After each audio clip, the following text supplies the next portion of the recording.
Listen, the strength of darkness, the strength of Satan is in deception. Let me say again. The strength of Satan is in deception. Now, deception is an act of making something look like the way that thing is not. Let me say it again. I say what is called deception is making something look the way that thing is not. You see, deception is hurts people when they deceived, doesn't know that it's under a strange influence. You see, because of the power of darkness. I am going to expose evil. Please listen. Satan doesn't kill people. What kills people is wrong choices. You see, but somebody have to be blind to make a wrong choice. Making a wrong choice is inevitable when people are devalued. Why people don't reign in life is because of multiple desires. And then the multiple desires is the strength of darkness. The strength of darkness to keep men in evil.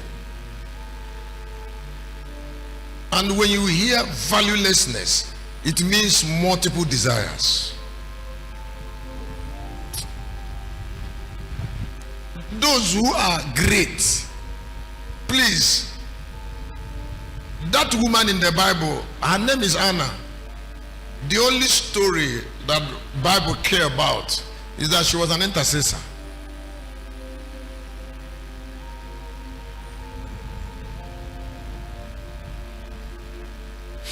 That the only story that the Bible care about in Jesus was that this king is a redeemer. But some of us, you want to care about something 1 million things.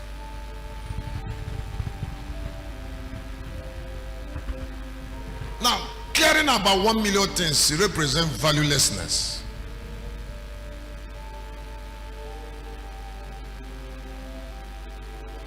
You left who you are, people should look for, and you want them to care about what you're wearing. You left who you are that people should care for. You want them to care about the car you're riding. People don't care about the years on earth. Listen, I'm a spirit. You need to hear me. I am principally a spirit. You don't know me. You will know me in eternity. But don't know me that time because it will be late. In eternity, we don't care about the earth so much about what people care about. We know where like I'm here in this altar. I know where the power of Satan ends. I know what he can know. So I don't learn from him. I don't learn from water. How can I learn from somebody who is a cherub? It's not possible. He can't be able to deceive me. That is why I rejected his word. I rejected his word. And that is why I don't take anything from his word. I will never take anything from Satan's word. And he will not be able to hurt me. He will not be able to make me senseless. He will not be able to blind me. He will not be able to confuse my understanding. When my parents told me at early age I need money, I look at them and the face, I said, listen, I don't need money. You can't make me look for it. I said, you can't? No, you can't make me to look for it. You will not be able to make me look for it. I am going to get busy with myself. And now I am still busy. I just finished writing the class. I am still now busy with myself. That's why when they say you need a child, I said, I will never need a child. I will never. Did you hear what I said? I said, I will never. No, I will never need a child. The only time you will hear that I changed this car is that this car stopped me on the main road. If this car didn't stop me on the main road, I would ride it forever. May God not forgive me if I see a car and I like it. May God not forgive me if I see a house and I will like it. Like it for what?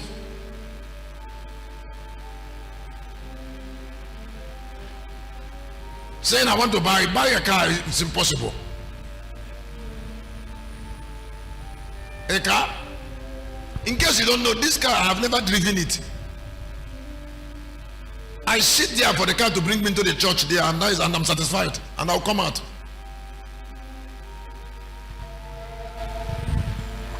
Now, do you know why I told you all that? Do you know why I said all this? They are traps of Satan.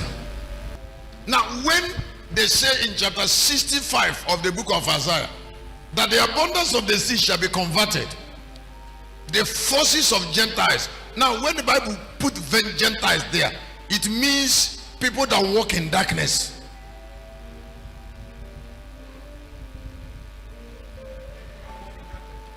What we call Gentiles are people that walk in darkness. That is people who sold their soul to darkness. That is why they scamp around, they move up and down looking for money. And they're not getting it because they have sold their souls. So before they die physically, they have buried them in the sea, where they went to look for things, where they went there for gold, and Satan trapped them. You see, because Satan keep rope. Satan keep rope, just like the way they throw worm to fish, and they can't take it, and then they hook. That's how they hook them. They hook men when they throw money like this, and they want to take the money, they hook them.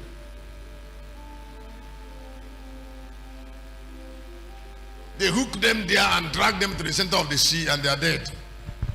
Before they hook them, listen. They first of all make them blind so that they will not see the hook.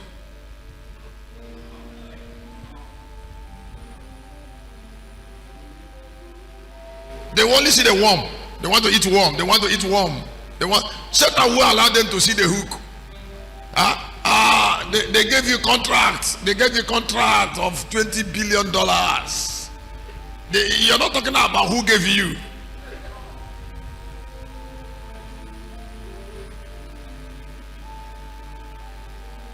And then the money is everywhere, building factories everywhere. A few days is dead. I'm not talking that money is bad, but foxes have holes, the bird of the air have nest, but the Son of Man has no place to lay his head. It's an eternal statement of a Messiah who conquered death. Jesus didn't conquer death because he prayed more than us. He conquered death because of what he knew. Consecration, things he said no to. Don't look at that messianism as if it didn't involve human decision. Things that will not reduce, can't reduce. Things that are not meant to reduce, can't reduce. You see, in case you don't know, knowledge and wisdom are treasures. The